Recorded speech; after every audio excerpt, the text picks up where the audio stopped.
This side table was the perfect size for this spot next to our couch, but the color and style didn't quite match the rest of the house, so I gave it a makeover. First, I took the handles off of all the drawers, and then I used wood filler to fill in the holes. Next, I sanded down the whole piece and then cleaned it really well. Next, I gave it 2 coats of primer.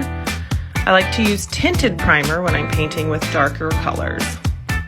I painted the piece with this color called green tartan that we used in our dining room. I thought I had more of it left, so after the first coat, I had to run out and get another can. I gave it a light sanding between each coat and ended up giving it 3 coats of green paint.